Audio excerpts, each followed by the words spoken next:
Welcome to episode 12 of the Willpower podcast. My guest today is Cam Knight. Cam is a mental performance expert and an author. I had actually bought one of his books on my Kindle years ago and met him at a men's group. A few months later, I realized that he was the author of that book. Big surprise. Anyways, I had a great conversation with him. One thing that stuck out to me was the portion on internal resistance, which went through pretty big duration of the podcast. Many of us know the things that we want, and we even know the way to get them. However, we don't always do those things. And that's because of internal resistance. Cam lays out a new framework for understanding this resistance and, more importantly, understanding why it's there. I took a lot from this conversation, and I think you all will too. You can find out more about Cam on his website, camknight.com. Enjoy.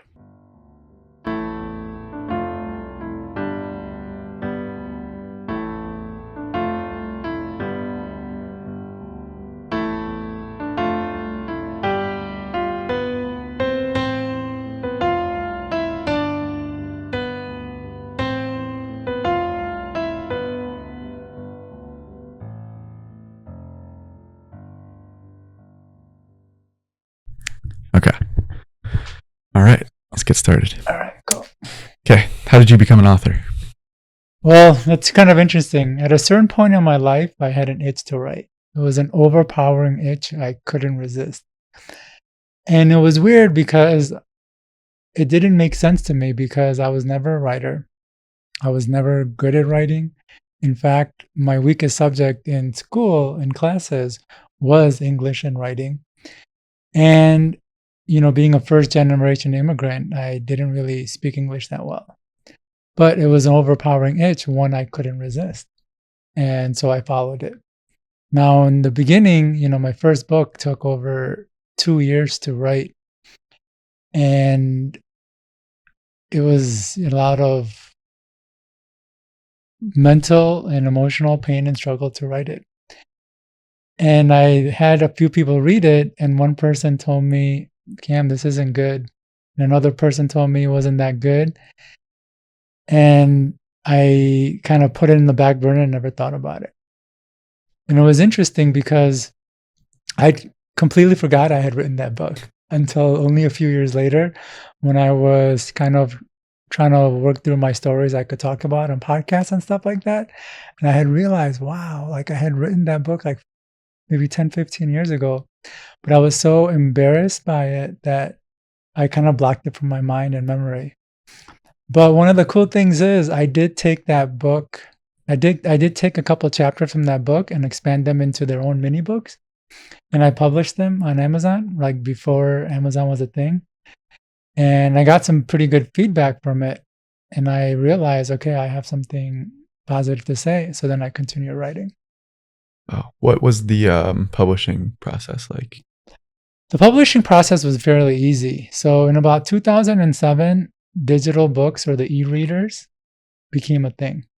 So Sony came out with the e-reader, and a couple other companies came out with an e-reader, and then Amazon came out with an e-reader. And most people don't know, but Amazon started off as books. Before Amazon sold anything, they sold books. They were the largest bookseller. And then, I guess 10, 15 years later, they enter into the ebook market. And they really, really hit that ebook thing really hard. And so they're really trying to push people to get books onto their platform. And at the time, you didn't have to be an author. You didn't have to be anybody. You didn't even have to have a really well edited book. They just accepted anything. You just put whatever out there. Yeah. And so that's what I did. My first couple of books that I published, like I told you, I just took a couple chapters from this one book, which was titled Mind Tools. I expanded them and I published them, didn't edit them, grammatical errors and all of that stuff. And, they still did well. I got some good reviews and feedback. And what I really liked about what Amazon had done with the self-publishing process is they really cut out the gatekeepers. So prior to self-publishing, if you wanted to publish a book, you needed to go through the publishing industry. And they kind of decided what books got published, who could publish, how long they had to be, and there was all this sorts of criteria. And for them, it made sense because if they're going to put in all this effort to get your book out into the world, it costs a lot of money to edit the books and to distribute and all of that. They wanted to make sure that it was going to be marketable and sellable. But they were the gatekeepers. And in many ways, they kind of also decided who could write on what topic. They weren't really going to pick women to write about business books. That was reserved for a certain demographic. And same thing with personal development and things like that. And I didn't really think I had much chance going the traditional publishing route. But when self-publishing opened up, like I said, I threw a couple of my writings up there and saw what stuck, what would take or what stuck. And I was really happy that some of the stuff that I did put a lot of work into, people liked and found useful. So I kept writing. And what I really like about self-publishing is that you don't actually have to have a fully worked out, long, extensive book to publish. You can start with something small and see how people respond to it, and then grow it as you get feedback. And that's what happened with my books is, I would write maybe 30, 40-page books. I would publish them, and then based on reviews, I would improve them. And as I grew personally, my books grew as well.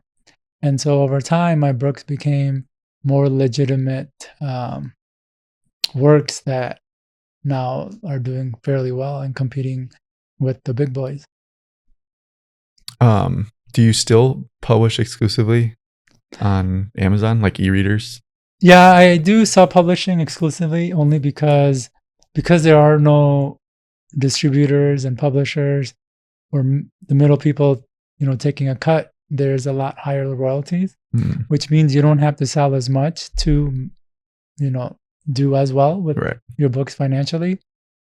And in some ways, unfortunately, the Amazon is really the main seller of books these days. I had heard a quote, I don't know how accurate it is, but somebody had said, or I had read that 1 in 3 books are sold by Amazon, which is insane. Yeah.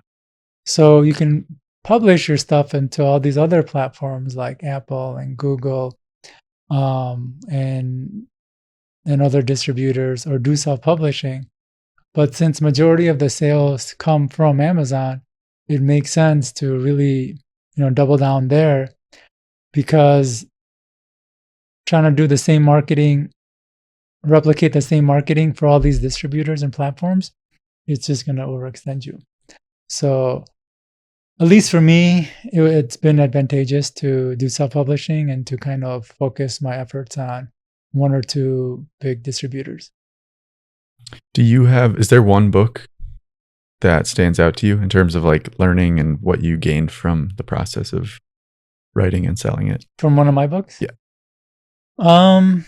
It's kind of interesting because in the beginning, I was really just kind of throwing stuff at the wall and seeing what would stick in different topics. So I wrote on various topics. And there was one of them that just took off, and it was mind mapping. It's my book, Quicker Notes, Better Memory, and Improved Learning with Mind Maps.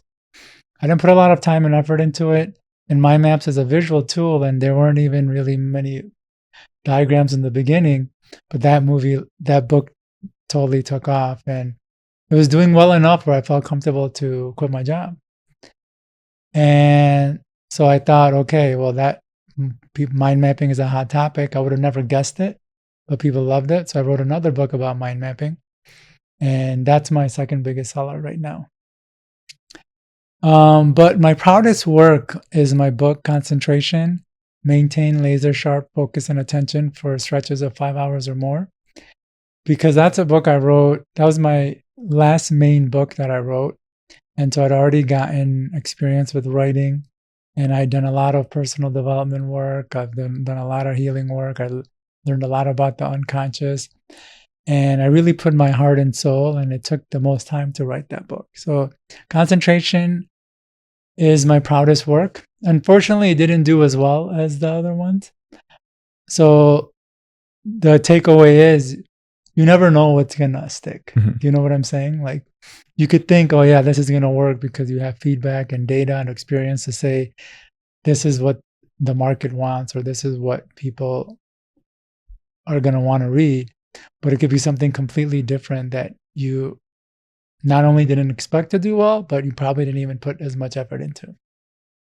Yeah. So how would you categorize your books? Like, would you say it's in like self-help or? Yeah, I put it into two categories: mental performance and personal mastery. Okay. So mental performance would be speed reading, memory, concentration, and mind mapping. So I have books in that. And personal mastery would be, I have books on self-talk, visualization, goal setting, and assertiveness. Okay. How much of it is like taken from like what you've learned, and how much is it like you research for a book?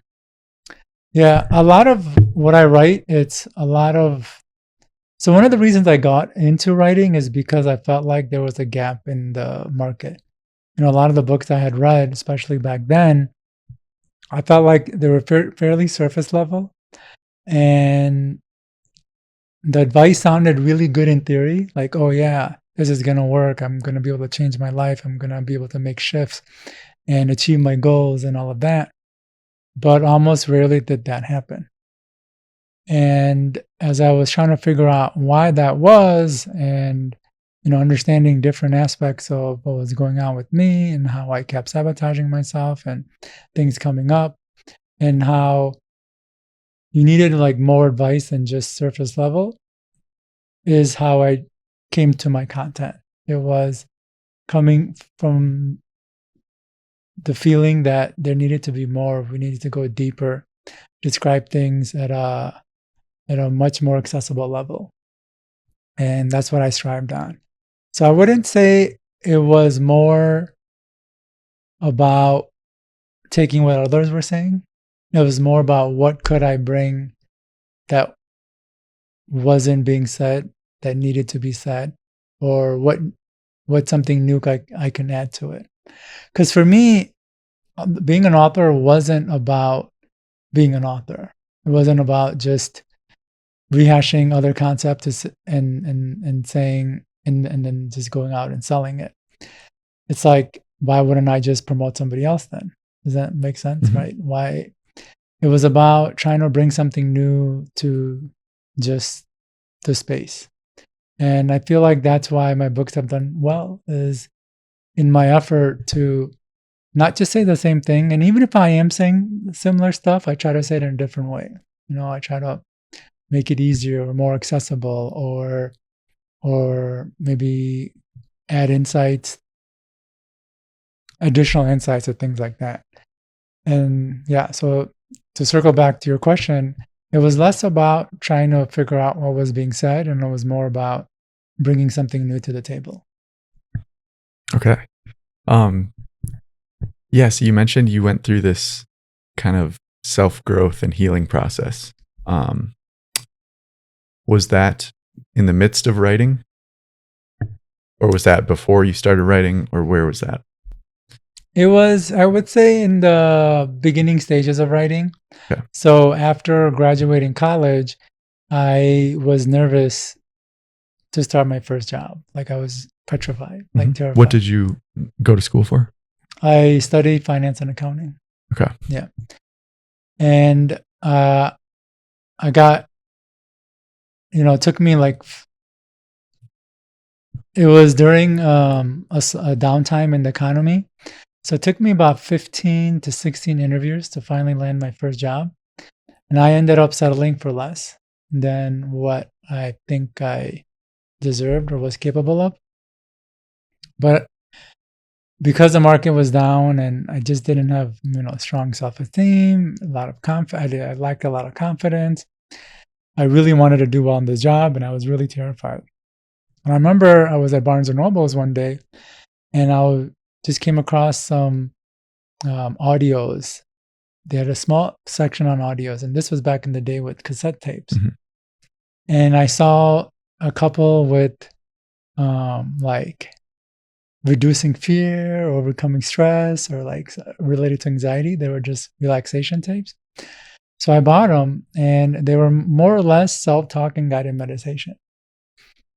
And they were really helpful. And then when I started reading my first couple of personal development books around that time, it was interesting how that always came up, like how important self-talk and affirmations were. And I'm like, oh yeah, I did that with these relaxation tapes.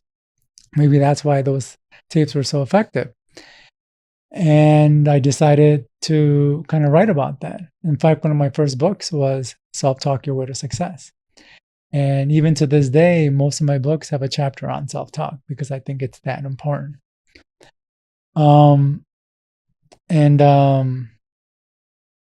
Yeah, like that's how I really got into personal development and how I got into what I was writing about, because I was looking for a way to calm my nervousness about starting this one job. Yeah. Can we go into the self-talk Yeah, idea? yeah. Because I've definitely heard of it. I think I've tried it briefly, but I've never gotten a prolonged effort of focusing on my self-talk. And so I can't say I've seen the benefits. So I'd love for you to tell me, and then also for the listeners. Yeah, self-talk has been huge. So I've done a lot of work, like the kind of work and how far I've gone to do my personal development work. I'm going to make a bold claim and say almost very few people have gone as far as I have to get to this point in my life. Mm-hmm. In fact, I've met this one guy in a big personal development networking event, and he heard my story. He's like, Cam, do you realize there's probably only 2 or 3 people who have like done what you have, gone to the extent that you have? And the reason I'm not trying to show off or impress, but to impress upon, of all the things I've done, self-talk has been at the core of it. That's how helpful it's been and how useful it's been in my life. So the way I would define self-talk is self-talk are statements that you say or repeat to yourself of the changes that you want to have or have happen in your life. So the key words here are to say and repeat, and the changes you want. Because a lot of times people think of self-talk as positive thinking. And on the surface, they might seem like similar things, but they're very different. So positive thinking is about having a positive outlook, or looking at the bright side of things, or looking at the cup half full, positive thinking. Self-talk is about repeating or saying a set of statements of the change you want. So it's the action of actually verbalizing a set of statements. And those statements are geared towards the outcome that you're kind of seeking. And it can really vary. For example, if somebody wants to be an assertive person, they might repeat statements like, I'm a strong, confident communicator. I easily communicate my needs and desires. And I truly believe, and many people would agree, if a person repeats those on a regular basis, they'll naturally start to become a more confident communicator, and they'll more naturally be able to communicate their wants and needs without trying, without learning how to be assertive, and without putting force in. If they just repeat the statement, that behavior just starts to kind of happen naturally. And it happens so naturally, they don't even realize that there was a point where they weren't confident or assertive. You know what I'm saying? They just think, oh, that's just what I normally do. That's how, I guess, the word amazing, the effects of self-talk can be. And we can use it in so many different areas. If a person has a poor memory, they can repeat statements like, I have an excellent memory. I remember anything I choose. If somebody wants to be, focused on, like, for example, recently I started taking dancing. I do salsa and bachata, which I really enjoy. But when I started, I had 2 left feet, wasn't coordinated, no rhythm. Like, I was pretty bad. Let's just say that. And so I created a set of self-talk statements. I am an excellent dancer. I learn and pick up moves easily. I remember all the moves and execute them with precision and control. I maintain correct posture, frame, connection, and hand position throughout the dance. I have rhythm and soul. I confidently and smoothly move my body and partner to the rhythm and beat of the music. So those were all things that I wanted to integrate into my dancing. I wanted to be able to have the correct posture, to be able to pick up the moves I was learning quickly, to remember them when I was actually on the dance floor, and to be able to move my partner and myself the way the dance was meant to go. And once I started repeating that, I started acting that out. And now I get a lot of compliments from the women I dance with or the partners I dance with, like, wow, that was so smooth and this and that. And I attribute it to one, taking lessons, two, practicing, but also the self-talk to integrate all of that. So I hope this was helpful in terms of all the different ways a person can use self-talk and how they can actually create the statement. Right. So this is something you can do when you don't necessarily believe those things, correct? Yeah. So this is the great thing about self-talk. With self-talk, you don't need to believe You for just continue self-talk to repeating work. Yeah. You don't need to believe the statement or that the fact that the self-talk is going to work. You don't need to believe. All you need to do is repeat the statement. And if you repeat it enough,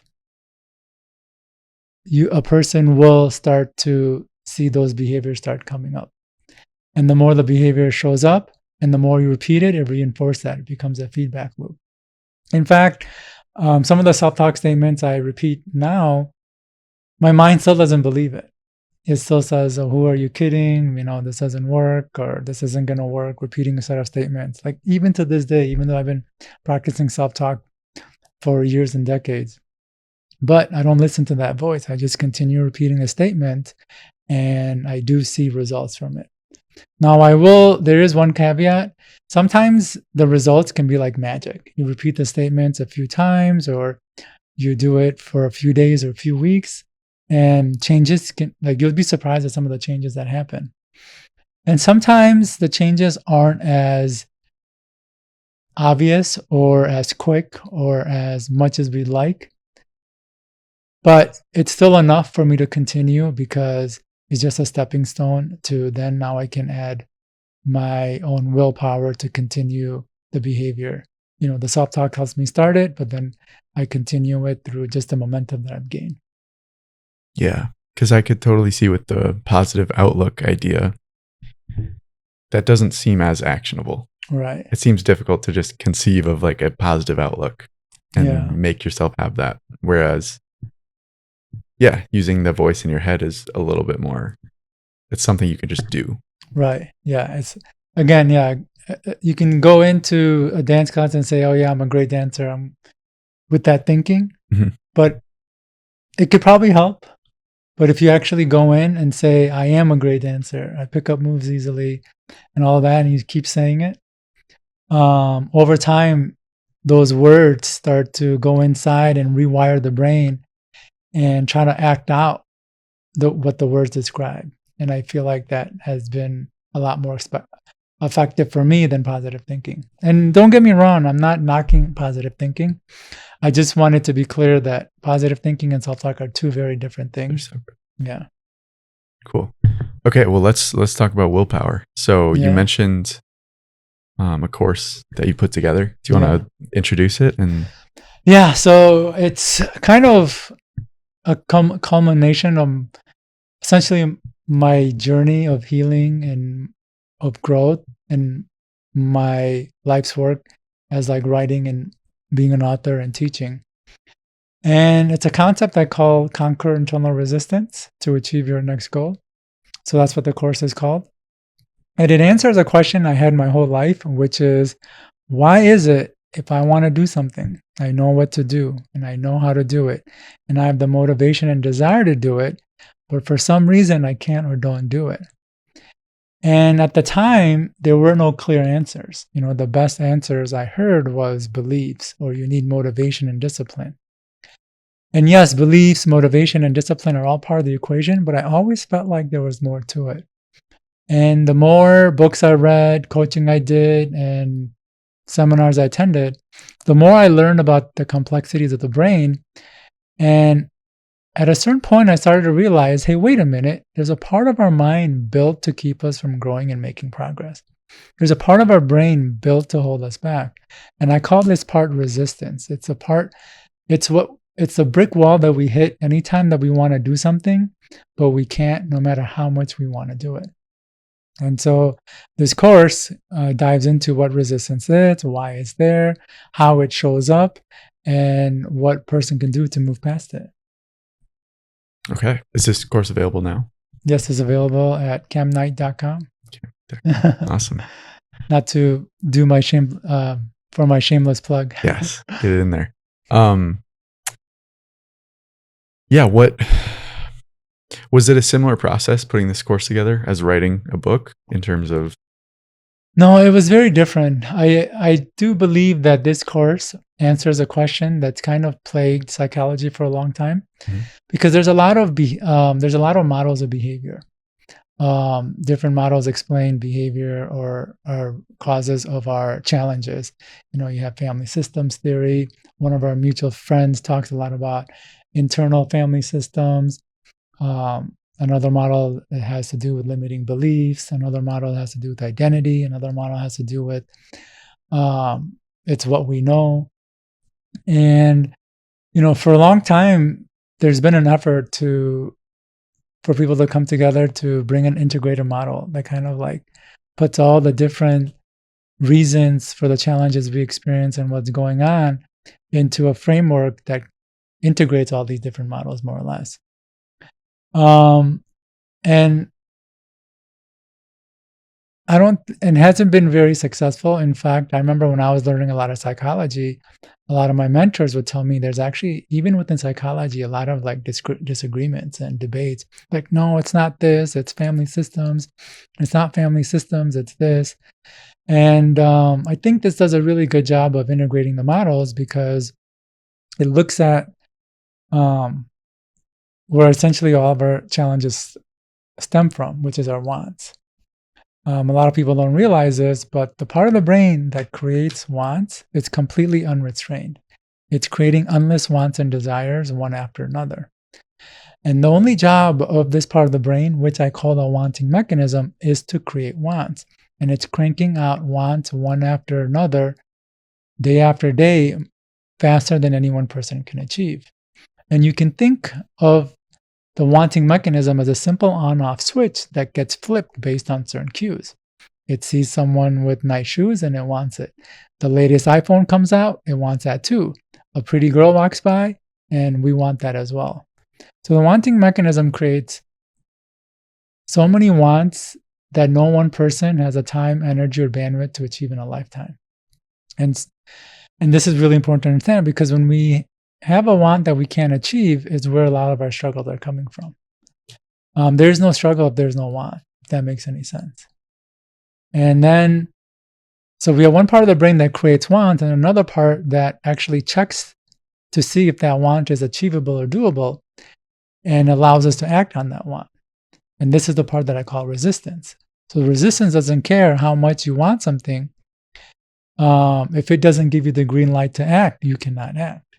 And then we look at all the reasons why resistance comes up, and it kind of, you can fit in all these different models into that side of resistance. Okay, so then from there, is it just deciding?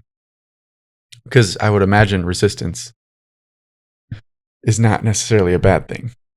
Because when I always think of it, I'm like, oh, it's a bad thing. But by this conception of it, it wouldn't be, because you do want resistance for certain wants, because you can't pursue everything. Right. So resistance isn't a bad thing. It's there to help us, but it can go overboard. And the challenge with the resistance is that when it stops us, it doesn't tell us it's stopping us or why. It uses manipulative tricks. And so a lot of times the things we're doing is really a trick of resistance to keep us either spinning in circles or to have us avoid the thing that we really want to be doing deep down. Does that make sense? Yeah. So a lot of things that are comfortable for a person isn't necessarily what they want to do. It's really a trick of resistance to keep them from doing something, a deeper want that they have that the brain might think for various reasons it's not good to go after. So when we talk about tricks, there's a lot of tricks. And I can give an example of one of the tricks. Several years ago, I had heard a woman speak in South Africa about her journey of addiction. She described a pattern that she fell into that many addicts fall into. She said that most addicts know what they're doing is wrong. When they're looking for the next hit, a part of their mind knows that they should stop. Do you think, can you guess what they do that prevents them from stopping? What prevents them from stopping? Yeah. They just have a deeper want. It's a sneaky trick that keeps them perpetually stuck in their addiction. They say, after the next hit, I'll stop. Okay. After the next one, I'll stop. I just need to do it one more time, but after, I'll stop. And the thing is, they keep saying it. And when they say it, they're convinced that after the next one, they'll stop. Like absolutely convinced. In their mind, they truly believe after the next hit, they'll stop. And this is a pattern that you, I, and essentially all of our viewers and listeners fall into. Anytime a want comes up that resistance doesn't want us to go after, it'll throw a voice in there that says, oh, I'll do it later. I'll do it tomorrow. I'll do it this weekend. I'll do it next week. I'll do it next month. And when the later or the next arrives, we push it off for the next and next and next until one of two things happens. One, years go by until you're married, have 2 kids, a stressful job, and as a result, no more time, or you completely forget the goal. And so it's really important for a person to understand that when they hear that voice of like, oh, I'll do it later or next time, no, it's not necessarily their voice. It's the voice of resistance that's preventing them from doing the thing, because if it wasn't resistance, it would have done it. And so this is one of the tricks that come up, and there's tons of other tricks like that as well. And so essentially with this model, it's like we have these wants, and then the resistance reviews it, and resistance says, no, we're not going to go after it. It doesn't say, hey, we're not going to go after it. It'll put you in various avoidance behaviors. And I just gave you an example of one of them. But there's so many other types of avoidance behaviors that'll keep us from going after the thing. And a lot of times we'll put things off until we forget about it. And then resistance wins because we forgot about it, we don't end up doing it. And because we don't end up doing it, again, resistance gets that win for that one. So how do you decide when, because like you said, resistance is not necessarily bad. How do you determine whether or not it's being logical? So we're extremely complex human beings, and it's really hard to really understand it. It requires a level of understanding that even I feel like a lot of psychologists don't have, because there's all sorts of reasons for resistance. So it really helps to understand like why your wants are coming up, if they're even rational. And if it is a want that you want, then like what's holding you back? And going through all the reasons, the criteria the mind goes through when it decides to let you do the thing. And then more importantly, like how is it showing up? Because if we're doing things like avoidance behavior, like putting things off, there's other avoidance behaviors where if a person is, so we all have like these small little tasks that don't take a lot of time or effort that we're not doing, which create a really bottleneck in our progress. And because we don't do it, we can't do the other things that can create progress in our life. And this is one of the best tricks that resistance uses. It keeps us from doing those little things. And I'll give a great example. When I first finished my first book, I was pretty nervous to market and publish it and put it out there. And I told myself, hey, before I publish and market it, I should copyright it first. Sounds like a very logical, Mhm. reasonable reason, right? And copywriting was a very simple process. It took like 30 minutes to an hour to submit it to the copyright office, but I kept procrastinating on it for weeks and months because as long as I didn't copyright it, I couldn't take a next step to market it. And although I'm thinking that, oh, it's because I haven't written it, but the real reason was that I was afraid to market it and put it out there and expose myself to feedback and criticism. Mhm. So that's how resistance was showing up for me in this particular goal. Was the trick was, hey, as long as I procrastinate on copying, then there's like I really can't take the next step. And anytime it was time for, my desire was, oh, hey, I should go market that book. A thought would come up, or like, I haven't copywritten it yet. Or, I'll do that tomorrow. And boom, I just keep procrastinating. So that's another trick. Some other tricks can involve making the task seem much bigger than it is. So let me ask you a question. Have you ever done something or started something that you had been putting off, but once you started it, you're like, that wasn't as bad as I thought, right? Well, that's another trick of resistance, is because it makes tasks seem like they're much bigger and larger than they are. So they're going to need a lot of time, energy, and effort. And we're just going to wait until we can call up that time, energy, and effort, or just the sheer size of how big this task seems makes us not want to do it. Even though, again, it could be very simple. And that's another trick. So it helps to be aware of how our behaviors are showing up to understand if we're in resistance. Did any of that make sense? Because I know logically it makes sense, and Yeah, so I can explain it in a course that's like flows from one to the next. I'm seeing where resistance comes up. I'm still struggling to see why the resistance. What to do about it.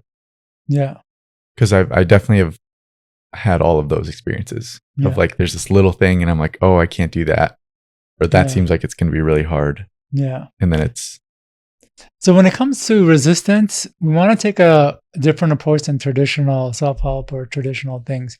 Because with traditional advice, you're really trying to like maximize results, with maximize results or get things done. With resistance, you're trying to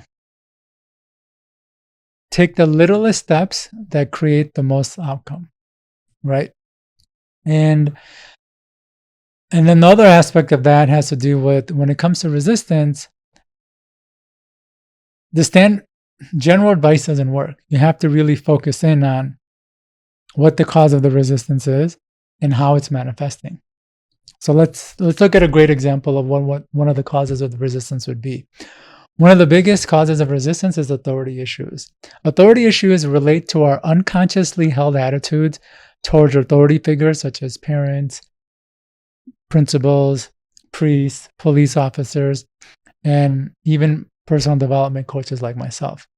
I'm going to extend that definition to anyone who tells you or makes you feel obligated to do something. So to help you understand, I had a friend whose parents always nagged him about cleaning his room. They nagged and pestered him so much that he became spiteful towards them and carried that spite for decades. So as an adult, he lived a messy lifestyle just out of spite. He didn't understand why until he saw a therapist, that his messy lifestyle was triggered by his parents from 20 years ago. He didn't know why he couldn't stay clean or organized no matter how hard he tried. And our authority issues can last a long time. We can go decades or our entire life resisting an authority and consequently not do anything they've ever said or take any advice they've ever given, no matter how long ago they said or gave it. We can essentially hold our authority issues. We can take our authority issues to our grave. Now, what that means is that to this day, in this very moment, you, I, and other people are not able to do certain things in life only because someone in their past suggested it, wanted it, or forced it upon them. Just for that reason.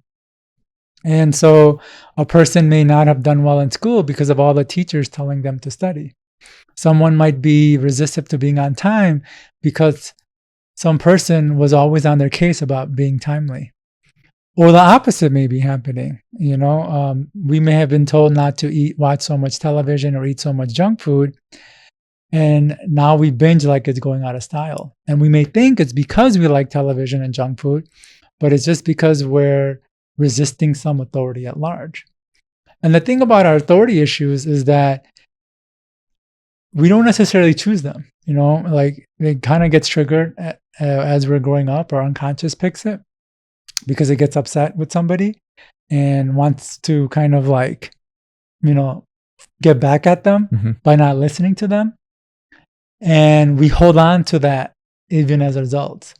So when we kind of come to a point where we do want to make a life change, like we do want to get healthy, that authority issue keeps us from being healthy because we're still holding resentment from somebody telling us when we're a child to eat right, better, or eat healthy. And so even though we want to do the thing, we can't because we have this authority issue. And it's not like we chose the authority issue and we're not even aware of the authority issue. It just kind of came up. And so when someone's dealing with authority issues, it really helps to understand like who they're resisting and work through that. So there isn't like a blanketed approach, if that makes any sense, when it comes to resistance. Another reason a resistance could come up is because of demographics. And by demographics, I mean everything related to height, weight, age, skin color, and so on. That's because we humans are pack animals. We evolved to live and survive in a pack. And so much so that much of our evolution of our brain my brain didn't really evolve to help us survive in the wild. It actually helped us to survive within a pack. As a result, our brain has become very sensitive to our various characteristics and qualities and how those qualities will be perceived by others. And if we think certain qualities won't be perceived by others, resistance will arise. And I have a personal story to share about this. When I moved to the States, it was a complete culture shock to me. Like, where I come from is so starkly different from the States. It was a complete shock to my brain. And although nobody ever said or affirmed this, my brain made the conclusion that because I have dark skin, I'm ethnic, or I'm not white, that it would limit my success. That there were certain things I couldn't do. I would have to work harder to have success. And there's certain people that just wouldn't like me. And this conclusion felt so real. It felt as true as the sky is blue. And no one could say or do anything to convince me otherwise. I lived it as if it was real. And if anything came up or people didn't respond to me, my mind would go, yep, I knew it. It's because of the color of my skin, or it's because I'm ethnic, and all of that stuff. And it's still there. Like if I go into a networking event, my mind will be like, oh, you're the only so-and-so person, or this won't work because you're of this, And so now I have resistance because of my more or less demographic. And I didn't choose it. The conclusion was made. And so I worked through resistance through that. And so it really helps to understand, where the resistance, why the brain, what criteria didn't pass the test. What thing is the thing that's holding back, and work through that. Because one of the reasons why a lot of advice isn't working for people is they're just getting blanketed advice. Like, oh, you should do this, you should do that. But you really have to hit in on the actual cause of the resistance and how that resistance is showing up. So going back to how it's showing up, for me, I had resistance. I've had a lot of authority issues. I had resistance to my demographics I've had resistance from limiting beliefs. And that was showing up in me either telling myself I'll do it later, or I would take these small, simple tasks that were creating bottlenecks and procrastinate on them, or there were other ways resistance was showing up, and I had to work on it that way. I know it's not giving you that quick cookie cutter answer, but when you're dealing with resistance, there it really Right. is. Yeah. I think being aware of it, knowing the different ways that it works, can be probably the first step to. Yeah. Because I guess as soon as you realize something is just resistance, it feels like that takes some of the power away from it. Yeah. So again, yeah, exactly. One of the best ways is the realization. So if you realize you have authority issues, a lot of people, the concept of authority issues doesn't even get talked about. Like I had to do a lot of work, saw a lot of different coaches, read a lot of books to finally even hear the concept of authority issues. But when I did, I was like, that's me. That's like, I do things very just to, I will not do something. I will not listen to someone not because it's not helpful to me, but just to because I'm upset at somebody, so that's an authority issue behavior. But I was completely unaware. And when the response would come up, it's like, I thought I didn't want to do it, or I really thought I was stupid and I really didn't want to listen to them. But it was because I developed a lot of authority issues growing up. And now that I'm aware of the authority issues, I can see it when it comes up. It's like, when I don't want to do something, I have to ask myself, is it because I'm resisting the person? Is this person a person of authority and I'm resisting them, or is it because I truly don't want to do it? Yeah, that reminded me of something which I hadn't really thought about until you mentioned this. But there was someone I held resentments towards at one point, and I wouldn't listen to certain songs because I knew that person liked that song. Yes. And I never thought about it. I just would avoid that song. Yeah. Until now. And I'm like, oh yeah, that's why it was. Yeah. And in a way, it's a form of an authority issue. Although that person might not be in the position of authority, but there's a resentment created. Right. And although you could enjoy that song, you're not allowing yourself, just because I guess you don't want to give that person the satisfaction that you like the same thing as that person. Or would kind of grant them an authority almost of oh, they knew it was better for me. So I'm like, no, I don't want that to happen. Exactly. Don't want to give them that. Yeah. And we're playing this out in so many ways, even minor ways. And, a lot of times the stigma of authority issues are those people who get in trouble, do bad things, don't study. Mm-hmm. That's where it shows up a lot. You can kind of see it, oh, these guys are just they're very resistant to authority. But it shows up in little ways like you described. And even a person could be a really good, honest, kind person, generous, and they still have those kinds of things blocking them. Yeah. Yeah. And it's good to think of it as it's holding them back, because we often think of it as oh, they're doing it, I don't know, out of choice. Yeah. So here's the interesting thing. Our authority issues hurt nobody but ourselves. Yeah. So when we resist our teacher, it doesn't affect her grades. It affects our grades. When we don't listen to our parents, it doesn't affect their health. It affects our health. So when we are doing what you just described, acting out of resentment, it doesn't really hurt them. It really hurts us more, because we limit the potential or the growth opportunities by blocking off that advice or that suggestion or that, music or things like that. Yeah. Yeah. Yeah. I can give another example of how a cause of resistance and how it might show up, just to get people to really understand what's kind of going on internally and how complex things are. Mm-hmm. So, like I said, very few people have gone as far as I have to do my work. In fact, I've gone to over 100 countries, and I've done all sorts of work, whether in the jungles of Ecuador, working with healers in Colombia, people just from all walks of life in the most isolated places. And this has given me a really amazing opportunity to see the nuances and I'm not sure if I'm pronouncing that right, peculiarities of different cultures and people, right? But there's one interesting nuance of the Western culture, particularly American culture, is that everyone here is trying to be different. Everyone and their mothers, whether they're doing that by wearing different clothes, watching different shows, listening to different music, like you name it, whether they don't exercise at the gym but rather do yoga, or no, I'm not a yoga person, I do this kind of workout. We're all trying to be different, and it's ingrained into our media because it's a guy that's different that gets the attention, the success, and the girl. And it's even in our advertisements, because it's our advertisements are pushing us to buy things, saying, oh, be different and buy this, right?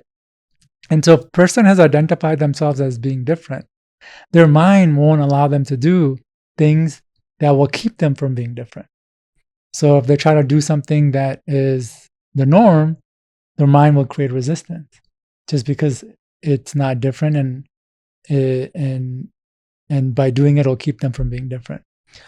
So, when we're growing up, we resisted a lot of stuff trying to be different. But then as we become older, it's like, oh, well, these things we resisted, they're actually good for us, like working out, going to the gym, eating. And if we kind of created this persona that we're different because we don't do that thing, then it becomes hard to do those things. Does that make sense? Mm-hmm. And what's interesting about being different is that you don't have to go against the norm to be different. You just have to go against your circle. So if your circle listens to alternative music and you're like, no, I'm different, I listen to mainstream, that's being different. Or when we're growing up, it's like, a lot of people looked at people who had the standard 9-to-5 jobs as something they didn't want to do. Like, I'm different, I'm not going to do that. But when time comes where they need to make money or need a job that is more comfortable, and a 9-to-5 offers that, they have a hard time going after it, or even taking it, or even succeeding in it, because their mind is saying, well, we're different, we're not supposed to do this, and it creates resistance. And I'm not saying that you shouldn't be different. Different is good. There are advantages to being different, especially in business and as an entrepreneur. But do it for the right reasons. Don't do it as a way to avoid things. So that's another reason resistance can come up. And another way our resistance can manifest is, have you ever started something, but then you're like, I'm going to make this really great. It's going to be the best. It's going to be really special. No one's ever done it like this before. Have you ever done that? Sure. Yeah. I've done that a lot. So as soon as you do that, you make that task, activity, or goal much bigger than it has to be. And because it's so big, it becomes too intimidating, and then you don't want to start. Mm-hmm. And just the thought of the task, activity, or goal kind of drains you, so you don't start. So this is another way resistance will show up. It'll make you want to do something so grand that you feel too overwhelmed to even start.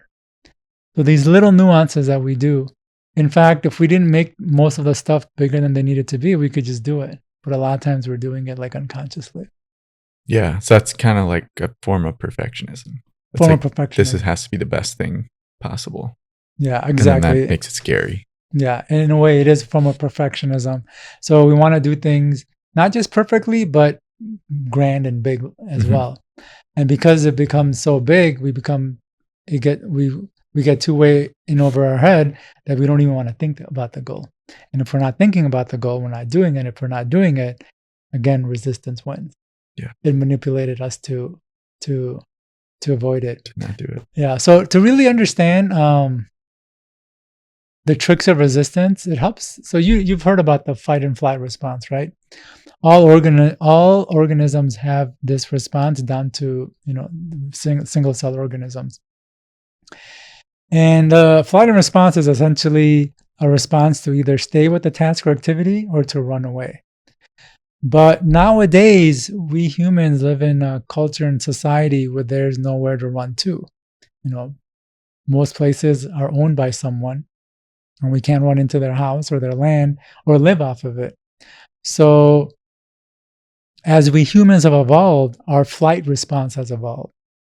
And so now our mind doesn't have us run to another place, it has us run other ways.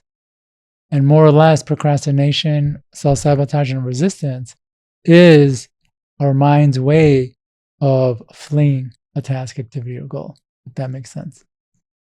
But because we have evolved, so as our flight response, and it's become a lot more, let's just say, complex to the point it just becomes hard to know why we're doing what we're doing, unless we have like a really deep understanding of what's going on. Right. So like at some fundamental level, your brain is like, this is scary. Let's run away from it. Yeah. And then the resistance is just like some pattern it figured out that's like, oh, this will make him avoid it. Yes. So let's do that. Yeah. And our pattern and what I tell people is, at this point in my life, I realize anything that's keeping me from a task, activity, or goal is a trick of resistance. It could be ill health, because when we fall sick, like we literally can't do anything. We can't even get up to get a glass of water, let alone do our work. Perfect way for resistance to keep us procrastinating and self-sabotaging. I would even go as far as to saying accidents is a form of resistance, because when you get into an accident, you have to deal with all sorts of stuff that distracts you from your main task, activity, or goal. As long as you're being distracted, you're not doing it. As long as you're not doing it, you're avoiding and procrastinating on it. So resistance is winning. I guess if there was the simple answer to, because it sounded like earlier that's what you're trying to get at, like how do we know what it is? The simple answer is, if you're not doing your task, activity, or goal, you're likely in resistance. And whatever you're doing is a manipulative trick of your brain to keep you from that goal. Okay. Yeah. One of my mentors says all distractions are equal. So this will be a good way to understand that, meaning that a lot of times we're not doing what we're supposed to be doing because we have this justified excuse because we're doing something else. Oh, and whatever we're doing that's keeping us from the main goal is a manifestation of resistance, and it has the same effect whatever the reason is, whether it's because I don't know, like this thing was going to help you, or you're trying to do good for somebody, or whatever. As long as it's keeping you from your main thing, it has the same effect as any other distraction does. So just because we're not watching television or on social media doesn't mean our avoidance behavior is better. Right. Like it's still the same mechanism. Yeah. Okay. Because I have that too. Because one of the things I fall into is watching YouTube videos. And lately I've been watching like personal development or like health type videos. And that's just me justifying it. Like, okay, this is a good reason to watch. Right. Exactly. You hit it on the head. We'll be reading books or reading in an article, getting knowledge, and think, well, this is a good distraction. Yeah. But it's still a distraction. It's all equal. So however you justify it, it has the same effect, which is that it pulls you away from the task activity. So if you are avoiding, if you are watching YouTube knowing that you need to be doing something else, you can say, okay, I'm in resistance. Well, why am I in resistance? Yeah. Yeah. Another example, and I know you had brought this up, and I'm going to bring it up, and if you don't feel comfortable that I do, you can edit it out. Sure. But you had said you think you might have an eating disorder. Well, a lot of the ways resistance manifests is through eating.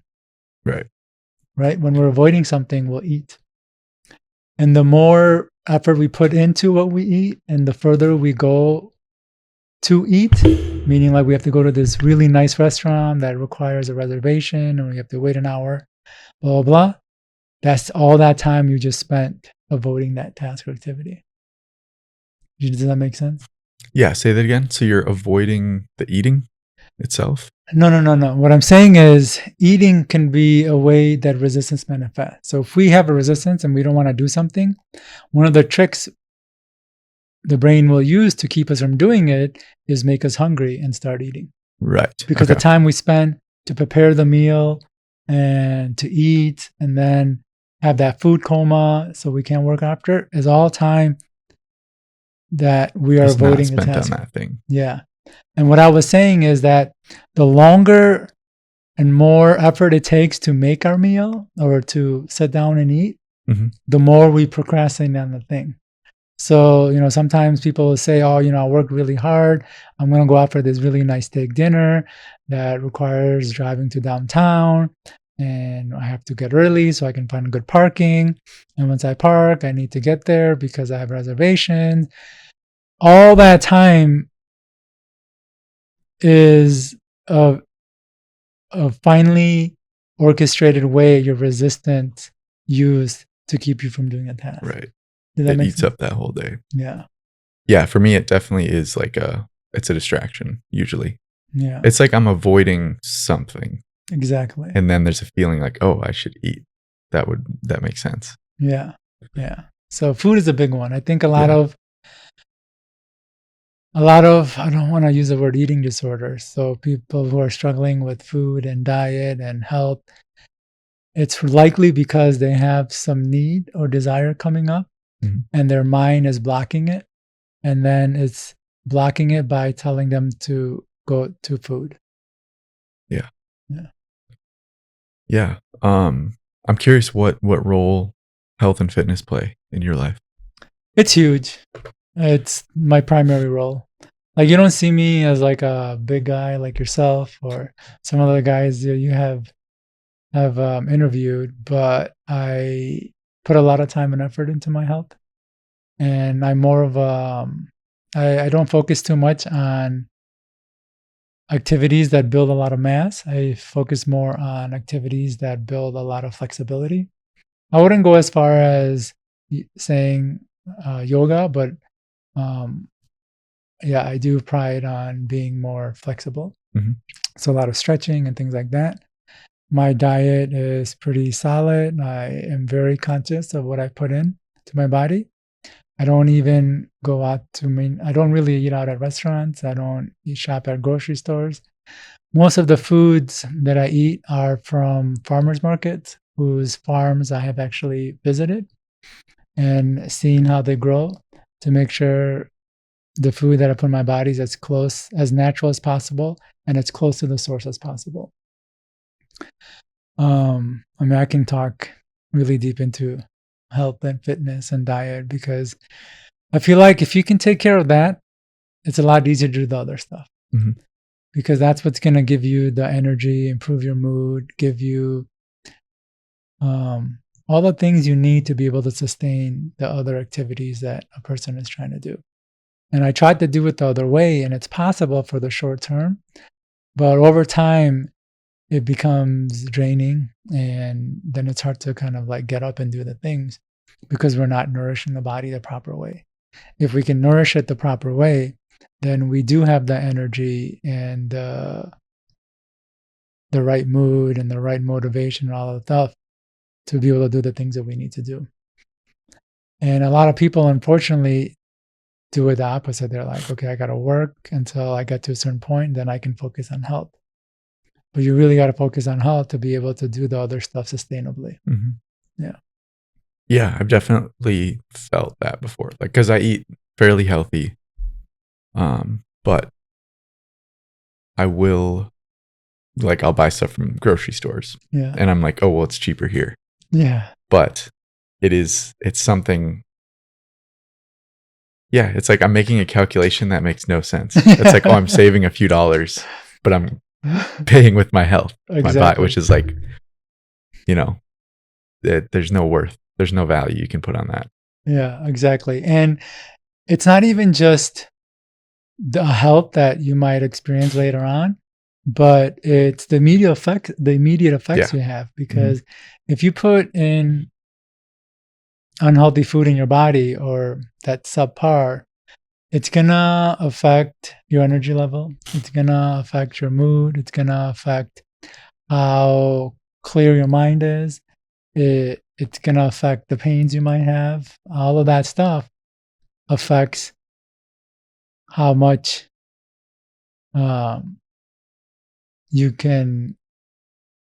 how much energy you could put into a given task, activity, or pursuit.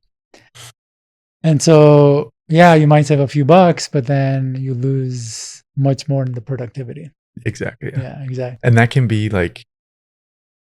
good way to justify it, for me at least. Because I do think like the well-being and the health is incredibly valuable, but it's not an apples to apples conversion. Whereas if you're like, okay, how much work would actually get done if I just ate properly? Yeah. And then you think, okay, that's like this dollar amount. Okay, it makes sense. Yeah, it makes sense. It's easier to compare. Yeah, and unfortunately, healthy options aren't cheap. They can be quite expensive, maybe 2 to 3 times what the alternative is. Like literally 2 to 3 times. Yeah, so for sure. If you go buy a banana or apple at Aldi or a traditional grocery store, going to maybe a higher end grocery store like Whole Foods, you might be paying double. But then if you're going to a farmer's market, you're paying like triple. And it's not as convenient because you can't just go to a farmer's market anytime you want. They're usually at a certain day for a few hours during that day. So Right. you're going to have to plan your week. So it takes some effort and timing to do it and then spend money. But I think the payoff is huge in the long run because I can't explain how good it feels when you eat well. Like I've been doing it for a long time. Like I don't know how to explain what's going on inside my body of just how positive it is and how positive my outlook is and how much I just kind of like enjoy my life more. Not to say I'm always enjoying my life and I don't have issues, but I remember when I used to not eat as well or eat poorly, how much that affected my thinking, affected how clouded my head, and how short-sighted I became. Mhm. But putting the right foods in my body has really changed that. And most of the things that we're trying to do or go after is so we can feel good. And most people don't realize you can get all of that just by changing your diet. Yeah. Like you don't even have to achieve all these big things or accomplish these huge goals or feats, which is what I thought I needed to feel good. But really, you could just do it by going more natural and as close to the source as possible. Okay. So do you have a specific diet you follow, or is it mostly just like, the most whole foods close to the source, like you said? Is that kind of the... Yeah, it's a very interesting question. And I think it's a very important question, especially right now, because there's so many different diets that are coming up. There's a carnivore diet, there's keto, paleo. I remember when growing up, fat-free was a big thing, carb diet. You shouldn't eat these kinds of foods and that. And like, I think there's, I'm not going to pronounce this correctly, but Ayurveda, like the Indian I don't know that one. medicine. Yeah. So they're all saying what you can or you shouldn't eat and this and that. But at the end of the day, I think what matters more is not so much if you're eating carbs or if you're eating meat or not, but the quality of the carbs or meats you're putting in your body. And the quality is really dependent by as whole as possible and as close to the source as possible. So again, I try to buy mainly from farmers markets who have really solid growing practices. And I talk to them, like I ask them, hey, if I'm buying meat from them, I'll ask them, is this organic? And they'll tell me I'll be like, how much land does each cow get? Because you want each cow to have about an acre. People will say if it's grass-fed, well, grass-fed doesn't mean anything. You can feed a cow hay that was processed, and that's not a good thing. I would ask if it's grass-finished, meaning that they get to roam and eat the grass from the ground. And if it's grass-finished, like how much land do they get to roam on? And, do they use antibiotics and all of that stuff? I actually ask these questions with anybody I buy from. Same thing if I'm buying produce. It's like, what kind of compost do you use? How are you managing the bugs and how are you managing the weeds? And if I get answers like, oh yeah, we pick all the weeds by hand, we're not using any pesticides. And if you notice, we don't use anything for bugs because you'll see bug bites on our thing. And a lot of times bug bites on leafy vegetables or other produce might turn most people off, but to me it's actually a good sign because I know that it's like if it's good enough for the bugs, it's good enough for me. If it's not, if the bugs are going to stay away from me, I should stay away from it as well. So like I didn't do a good job of explaining the extent of the questions I asked, but more or less I do drill a lot of my farmers. And again, a lot of the people I get my food from, I've been to their farms, I've seen their practices. Some of them I've even volunteered at. Just because for me, I'm very sensitive to anything that's not organic. And I had to go to this length to understand that, wow, like my body just does not like things that are even slightly off organic. Mm-hmm. And it was a challenge to understand what was going on because no one's really talking about food at this level. I don't want to say no one, but it's not as common. And so a lot of it I had to kind of figure out myself. But now that I'm here and I know what good, healthy food really is, it's like so nice to be here. Yeah. Yeah. That's I think I'll take a lot from this because I need to I like to be a little bit more intentional. And I think that's what comes when you like eating the way that you're talking about, going to farmers markets, it makes you think ahead. Yes. Versus if I'm hungry, it's like I'll just go somewhere quick or even like go to the grocery store, grab something I can make quickly. It's less like thought out. Yeah. Okay. Yeah. So in fact, I have a really great and quick story to share. Mm-hmm. When I was in Bosnia, I had met a woman who was actually hiking from France all the way to Russia. And so she was in the middle of her journey and we met and we hung out for a few days. And she loved to cook and she made these really great meals. And she made a comment about, Western culture, specifically in the States, it's everything is fast food. And she wasn't saying like everything is McDonald's or Taco Bell fast food, but everything is more convenient. We don't take the time to prepare a good, healthy meal and then eat it in a slow way with other people and having conversations the way we used to. And another quick story is when I was in French Guiana, I had dinner I was couch surfing with somebody and her friends we all went out to dinner and they were telling me how they could never eat on their own. Like it was just such a foreign concept. Like we're always going to eat with a friend or somebody, never on their own.